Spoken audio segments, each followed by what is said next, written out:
Hi, everybody. This is Erica from In the Company of Cards. Happy Tuesday. If you're new, welcome. If you've been here before, welcome back. Usually on Mondays, I remind people of what I do here and let them know what's available. But, I didn't come on yesterday, so I'm doing it today. So I read on political and cultural issues using Lenormand or Lenormand or Lenormand, however you want to say it. It's a 36 card European divination system. And I've written a book about how to read Lenormand the way that I do. It's called The Language of Lenormand. I teach you the traditional ways to read, and as well as my own take. um, and if you would prefer, you can read it in French. It's called Découvrez le langage secret du Lenormand. And both are available wherever books are sold, as they say. Um, I have a deck. This is the deck that I always use that is my own. It's called Erica's Lenormand of Hope. That's also available. And I have a course that is pre-recorded so you can learn it on your own time. I've recorded a bunch of videos that walk you through how to read Lenormand. Um, all of those, if you click the link under every video, you'll see the links to the book, to the deck, to the course. I may be running a live course, but that won't be till the fall, so I'll talk about that when we get closer to the time. So I wanted to read on three issues today. Um, the first is the runoff election that's happening even as we speak. Polls have started to close in Texas. This is the runoff election on the Republican side between John Cornyn, who is the incumbent senator from Texas, who is going up against Ken Paxton. Ken Paxton is the felon approved candidate. Um, he's not a good guy, so that would explain why he's the felon approved candidate, wouldn't you say? And I just want to do a quickie look at who's going to win the runoff. Obviously, the election for for the actual seat will be in November. This is the runoff between the two Republican primary candidates, the runoff between John Cornyn, the incumbent, and Ken Paxton, the felon's preference. So I will pull five cards for Cornyn, and then right under that, five cards for Paxton, and I will look to see who looks like they've got the better chance. Okay. So the first will be Cornyn,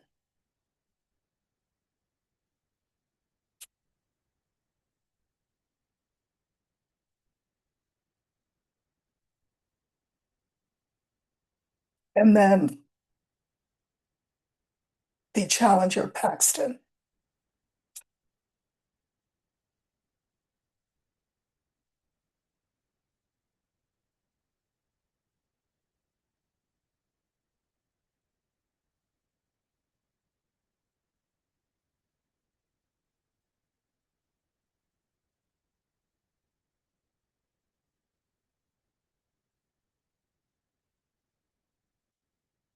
Very interesting. John Cornyn is the card, or the cards that I'm going to talk about first. Remember, he is the incumbent, still a Republican, obviously, the current senator from Texas. Clouds, book, whip, mountain, and garden. Now, Cornyn is a known quantity, but it looks like the public has doubts about him. Clouds or doubts. Garden is the public. Um, Sort of sub rosa, meaning undercover and hidden in ways that we can't see. Cornyn's bid is being stymied. So, you know, we know that this is the felon's dirty work, um, trying to uh, keep Cornyn from keeping his seat.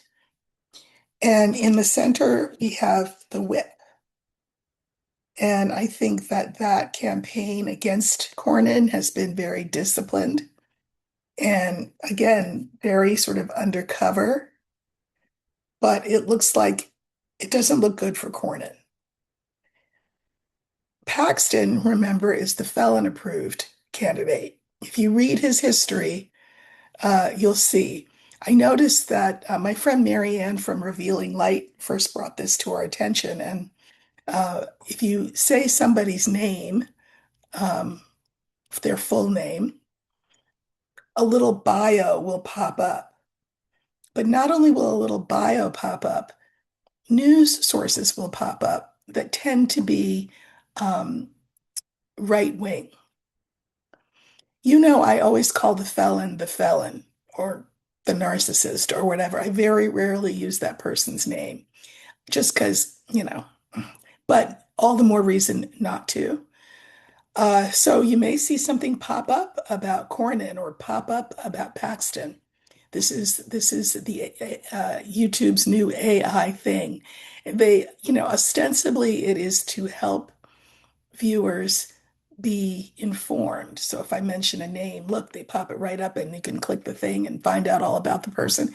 But really, it is unwelcome, unasked for, and unappreciated. I don't think it's good. I feel like if I mention a name and you don't know who that person is, then, if you were curious enough, you would Google the name. But they want to direct you in a certain way, right? And that's why they're kind of doing the Googling for you, but it's Googling with a difference, which is a right wing slant, just so you know. So anyway, those cards don't look good for Corn. And here I have the cards for Paxton. We have birds, we have heart, we have the young woman, the scythe, and the house. Now, there is buzz about Paxton, gossip about Paxton. There is a scandal, that kind of scandal, if you know what I mean. And so that's going on. But the felon really loves him. And so has poured enough money into this race so that this issue doesn't hurt him. And then we have the White House as the final card. Really, it's just the House, but for the purposes here of the reading, it is the White House, which puts its thumb on the scale. I don't know whether Elon is involved or not, but certainly there's plenty of money being thrown Paxton's way. I suspect Paxton will win. Now, you might say to yourself, well, I thought that the felon was on the wane, right? That his popularity is like, I don't know, something like 27%. How is it possible that so many of the candidates that he backs are winning? They're winning, but first of all, they're chosen, these candidates, because they say that they will do whatever the felon asks them to do, no questions asked. That's why he likes them. So they're not even necessarily sort of regular Republicans. They are MAGA Republicans. Um, and money talks, and elections can be bought. So I think we don't want to take the wrong lesson from the fact that felon approved candidates are winning in primaries.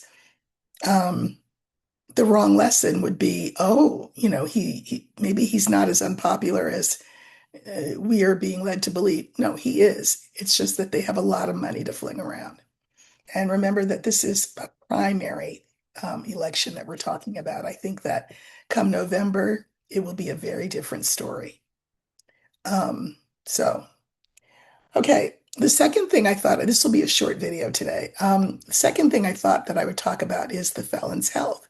We know that he's had his third or fourth annual physical in 13 months. We know that he came out from that saying that everything was perfect because, of course, in a day or so, we will get a readout of the physical's findings. But as we know from past precedent, we'll be told that he's, you know, a specimen of perfect health. Not just for a man his age, a man of any age. He defies logic, is what the thing will say. So, my cards are not the felon's doctor, but they will tell the truth. So, I would like to know how that physical went. You know, were there any findings that we immediately need to know?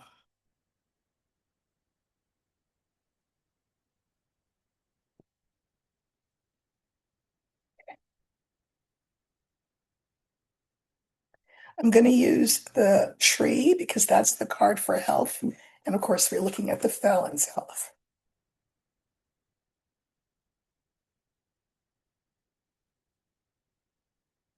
Okay, so this stands for the felon's health.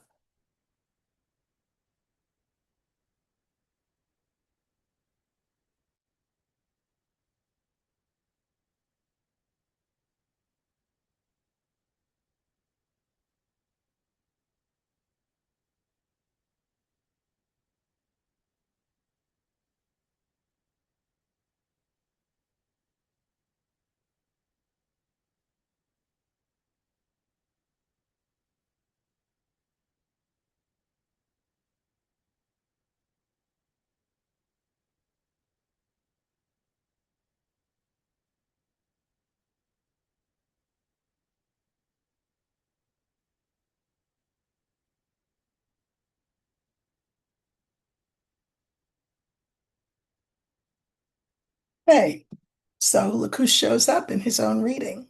The felon, the fox, the tree, the young woman, and the mice. So here he is. I can mirror him because he's the first card with the last card in this original line of five. He's scared. Um, he's about to be 80 years old in a couple of weeks. None of us lasts here forever. So he would generally have the same kind of anxiety that any almost 80-year-old would have about mortality. But I think he may well have gotten news that makes him even more scared. Not only is this the card for being scared, worried, anxious, it is the card for illness and disease. So, I mean, they mirror each other. Now, the fox here is playing a dual role, even just in that single line, because the fox is the card for specialists. But I also think that these specialists who take care of him have been instructed, or at least have the good sense to know, if you want to call it good sense, that they cannot be honest. This is not an honest broker. Sometimes it is, but here it's not. So the report will say everything's fine, everything's great, he's terrific. Um, I can mirror that with the young woman card, which is interesting. I think what is being kept from us is the fact that he is weakening. This is yin as opposed to yang. So he will be having sort of more um, procedures done to him. It's not like he can, I don't know, start to eat a certain way and exercise and whatever, and he'll be fine. No, it'll take more and more intervention to keep him upright. So let's go back to him. And the clarifiers are the letter, the book, and the wit. So this is him.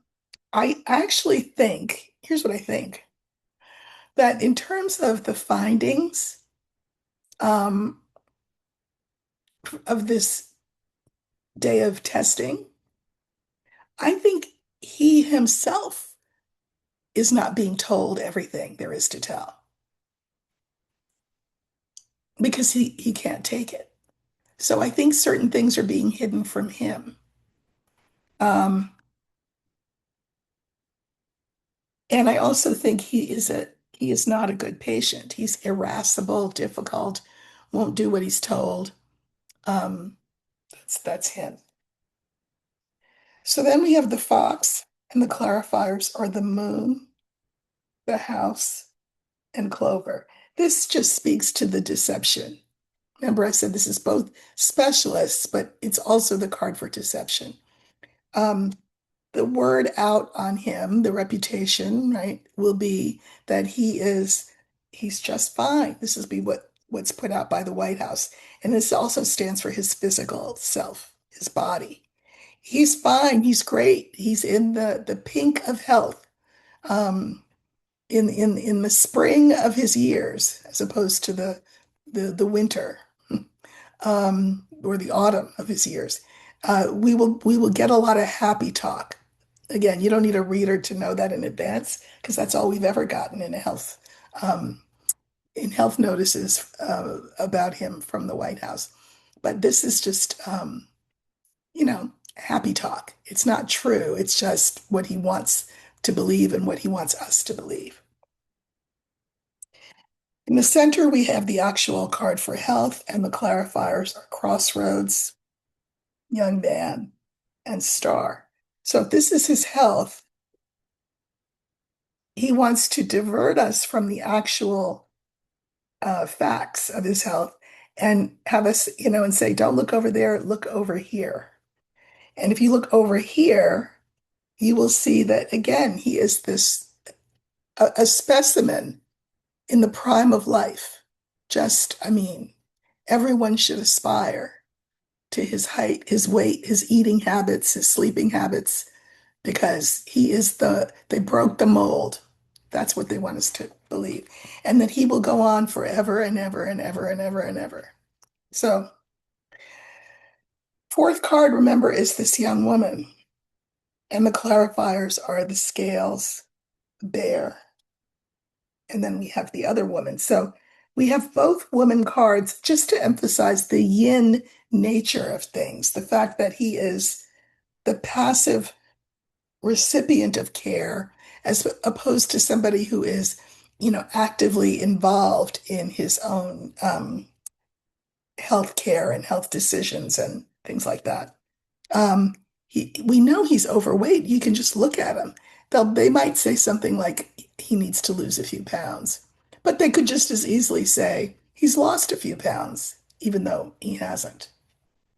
Um, and then we have the mice card, clarified by the child, the anger, and the tower. I do think that he is worried and anxious.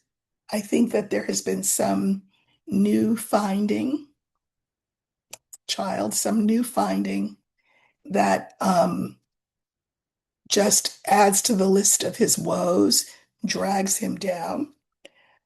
Interesting that we have the tower here because I do think in the next 12 months, assuming he's around for the next two, let me put it this way. In the next 12 months, because I can mirror the first card with the last card, he will end up hospitalized for something. That's coming. Could come as, I mean, the fact that it's showing up here, um, and the fact that it's in the line where there is some new thing that's cropped up, um, a hospitalization could be sooner rather than later. It could come as early as June. That's what I think. Do I see him kicking the bucket in June? I do not. But you know, he's in a downward trajectory as opposed to an upward one. So, basically, it's what we already knew. We will hear a cock and bull story about how healthy and strong he is. The doctors have never seen anything like it, et cetera, et cetera. But I do believe he got, um, and I do believe they're, on the one hand, they're keeping the severity of whatever this is from him, but he has been apprised of the fact that there is something going on that needs to be monitored. I think it's got him really worried, whatever it is. And I do think that he will spend some time in the hospital in the not too distant future. Um, eventually he'll go to that floor where they have the morgue, but uh, not yet. All right, the third thing I thought I would look at, the third and final thing for today, is something really interesting. So I don't know, I don't really watch other readers that much. I'm friends with a bunch of them. Um, but I don't, as a rule, we generally don't watch each other's work. But I do know from having discussed this with these friends of mine, a lot of whom you know, have seen on their channels, that we have all, to a woman and to a man, remarked upon the fact that when we look at J.D. Vance, so watch the little thing probably pop up in the corner there, and they will give you a little bio and some right-wing news sites that you can go and find out how great he is. Anyway, has feels sidelined. And what we have all said for months, I mean, from the very beginning, actually, of this administration, was that we just had a hard time seeing him assuming the office of president. Now, he will not, it looks like, 25th Amendment the felon. He is feeling more and more sidelined, Vance, because he was an isolationist in the same way that Gabbard was an isolationist, and watch her pop up too, Tulsi Gabbard, both isolationists, meaning they believed that the U.S. should not get involved in foreign wars. Well, I'll just put it like that. And so now here we are involved in foreign wars, creating foreign wars, etc. Gabbard is gone, and Vance is left alone and having to, against his better judgment, um, say words that seem to be in support of the felon's warlike stance. So he's not having fun. At the same time, we see that Marco Rubio's star has risen. With all that bootlicking, how could it possibly not? Right? I mean, that's what the felon, um, that's what appeals to the felon. So as Rubio rises, Vance has to now compete with Rubio. So word on the street is that he may not stand for 2028. He may not run for president in 2028. He could he could become president, obviously, if something were to happen to the felon. That's how the Constitution works. But even then, there would be still an election in 2028 and a primary in 2028. Just because you are the vice president who's taken over for an incapacitated president, that does not preclude the Republican Party having a primary. So maybe that's why we could never see him as president. So what I want to know is, in this current moment, is that right? I mean, how is he feeling about running in 2028? Gee, too bad for Erica because Erica bought the domain name Vance Kirk. After Charlie died, she bought the domain name. Now, what does that tell you? That tells you that she was intending for JD to run for president and pick her as his running mate. She bought the domain name. Some of these people are their eyes are bigger than their stomachs. Did you see that? Did you see that? Just had an orb fly by. I love when they come by. So we want to look at JD and just how he's feeling about running for president. Nobody likes him, right? So uh, is he going to bow out and just go be a business guy or a lawyer or something? Let's see.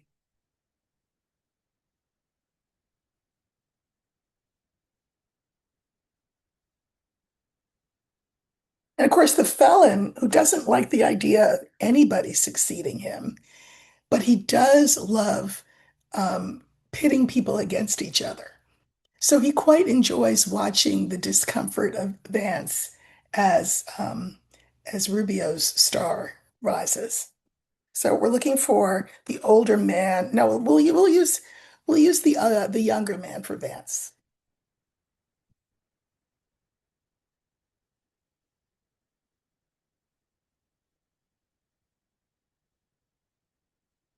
Okay, so this is Vance.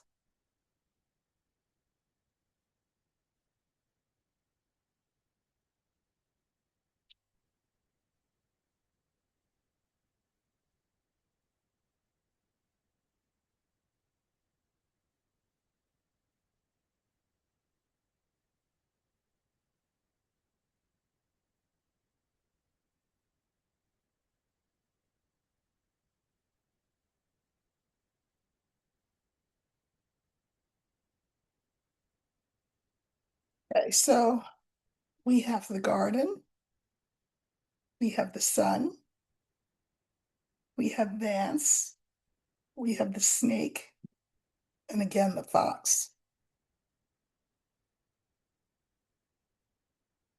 So the public, you and me, are are well aware of who Vance is. We're seeing him up close, and we don't like what we see. The public doesn't like him. Uh, it's very clear. I mean, he cannot get crowds to come hear him as he speaks. He gets booed everywhere he goes, everywhere in the world, not just in the country. So that's a problem for him. Uh, and he is seen as deceptive by the public, not an honest broker. So I pulled clarifiers for him, and we have the young woman, the star, and the dot. I'll tell you what, I think that this young woman is Erica. And I think that the two of them thought that they did have a future, not as romantic partners or anything, but as allies. And I mean, why else would she buy that domain name unless she thought that he would put her on the ticket as his running mate? But, again, people don't like him. He's feeling sidelined and beset. And that so we have the heart, the book, and the scythe. Uh, hmm. I think that he feels this deeply, doesn't know what to do about it, and has a decision to make. Final card in our original line is the fox. And remember, this is a deceptive card. And oh, look who's right under it. The felon.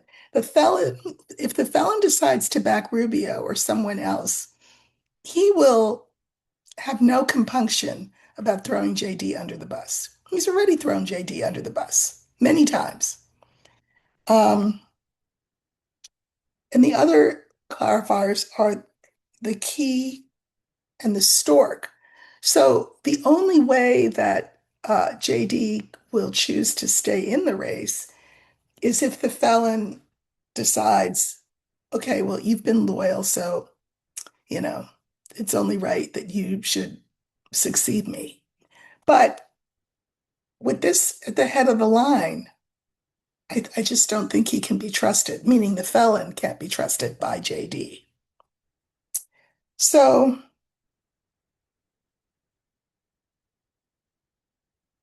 I think it's interesting that I can mirror this first card, which is the garden, which stands for the public, with this stork, because it feels to me like he will decide not to run and that Rubio will run, but that there will also be a field and that someone will be selected who is, I suspect, in the end, not MAGA, because MAGA will cease to exist once the felon ceases to exist.